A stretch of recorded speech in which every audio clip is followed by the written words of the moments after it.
Kita ko sa inyo. Dito sa amin, hindi to kinakain. Ewan ko kung ano ito. Ano siya?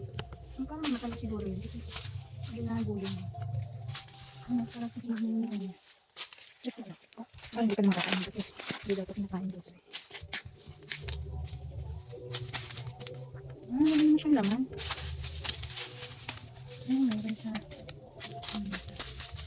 Ano siya? Walang laman.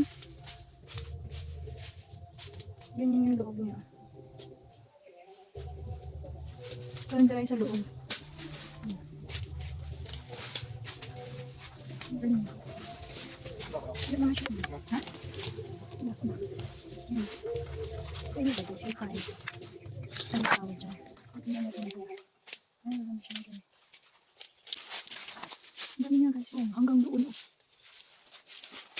Sa kawayanan. Ito. Ito yung dahon niya guys. Nang may bunga. Yun. Ayan, parang rough siya. Parang papel de liha tawag nila. Yun yung kanyang mga bunga.